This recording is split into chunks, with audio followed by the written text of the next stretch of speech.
Bismillahirrahmanirrahim.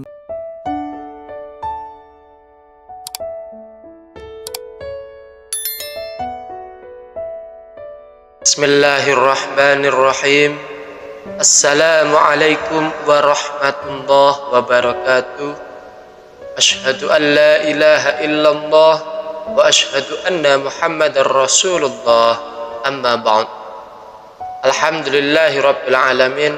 Saudaraku yang dirahmati Allah Subhanahu wa taala, pada kesempatan video kali ini kita akan membahas sebuah tema, yaitu kisah dari Nabi Daud alaihissalam dan 100 istrinya, sebagai tanda bahwa dunia tidak pernah memuaskan hati manusia. Sahabat beriman rahimakumullah, meskipun bergelar seorang rasul, hal ini tidak menjadikan seorang nabi terlepas dari kemungkinan melakukan kekeliruan dalam hidupnya. Sebagai seorang makhluk, tidak ada yang mampu mencapai derajat kesempurnaan yang hanya dimiliki oleh Allah Subhanahu wa taala. Namun demikian, perlu ditegaskan bahwa kesalahan yang dilakukan oleh seorang rasul tidak mencerminkan dirinya sebagai pembawa risalah kerasulan, melainkan sebagai manusia biasa yang juga tidak luput dari kekhilafan. Peristiwa semacam ini seringkali terjadi untuk memberikan pelajaran yang berharga bagi umat Islam ataupun umat manusia secara umumnya. Salah satu kisah yang menceritakan teguran Allah kepada Nabi Daud alaihissalam diabadikan dalam Al-Quran, tepatnya dalam surah Shad ayat 22 sampai 24. Nabi Daud selain sebagai seorang rasul, juga menjabat sebagai seorang raja pada masanya.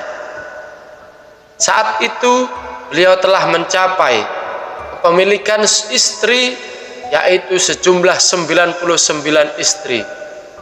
Namun ia menginginkan untuk menggenapkan menjadi 100 dengan berusaha mengambil istri orang lain melalui cara yang kurang terpuji.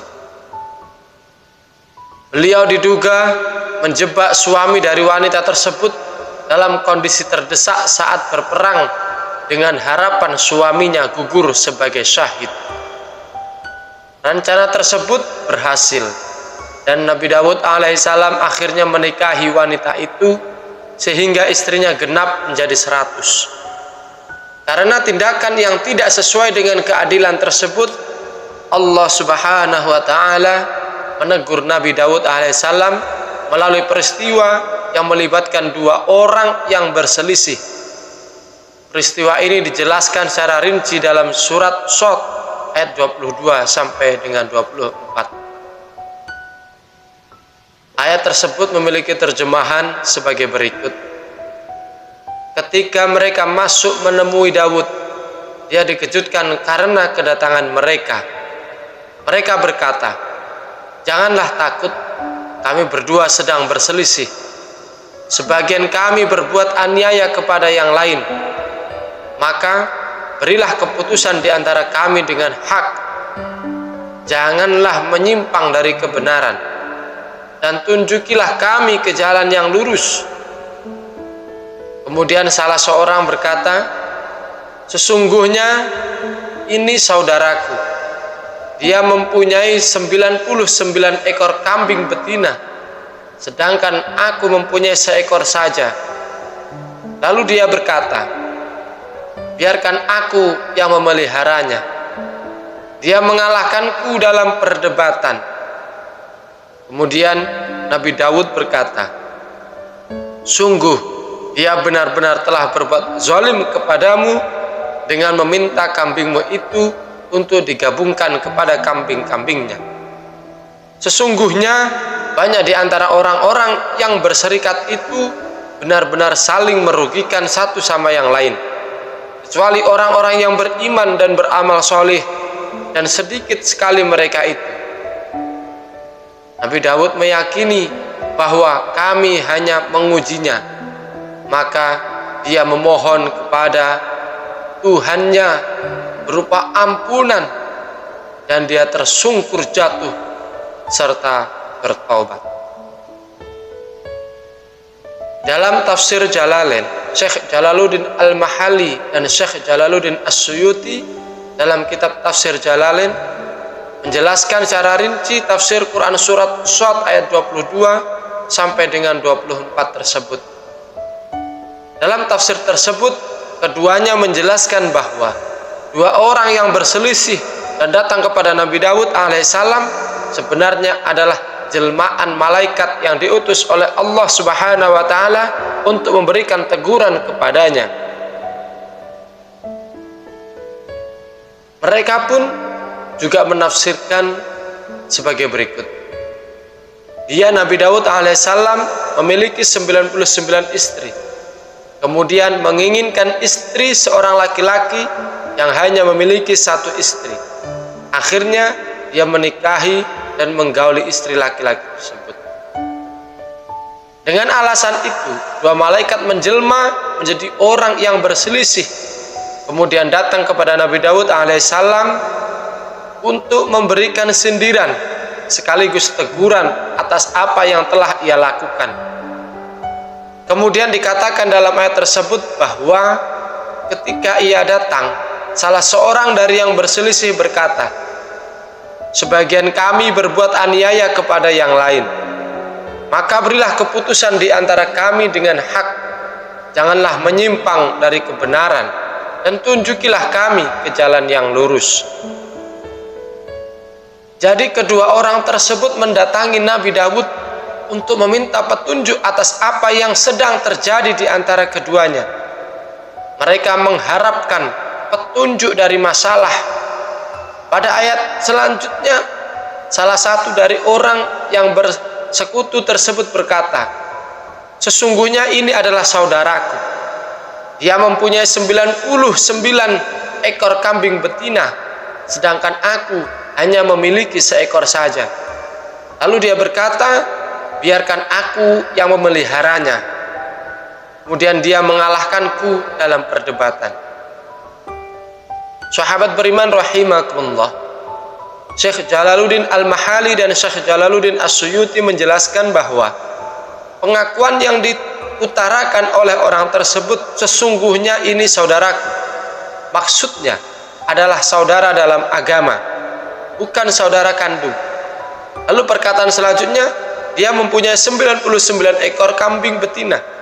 Hal ini menggambarkan tentang 99 istri yang dimiliki oleh Nabi Daud alaihissalam. Kemudian orang tersebut kembali berkata, "Sedangkan aku hanya memiliki seekor saja." Lalu dia melanjutkan kronologis saudaranya yang ingin mengadopsi satu-satunya kambing yang dimilikinya. "Biarkan aku yang memelihara dia, mengalahkanku dalam perdebatan."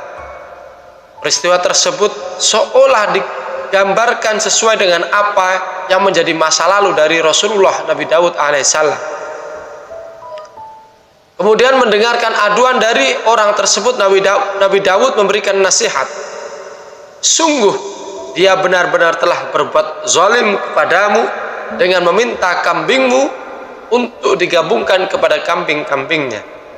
Sesungguhnya banyak di antara orang-orang yang berserikat itu benar-benar saling merugikan satu sama yang lain, kecuali orang-orang yang beriman dan beramal solih, dan sedikit sekali di antara mereka yaitu orang-orang yang solih." Kemudian kedua malaikat itu naik ke langit dengan wujud aslinya, seolah orang laki-laki yang bertanya itu telah selesai dengan permasalahan sendiri.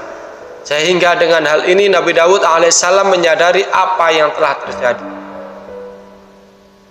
Sahabat beriman rahimakumullah,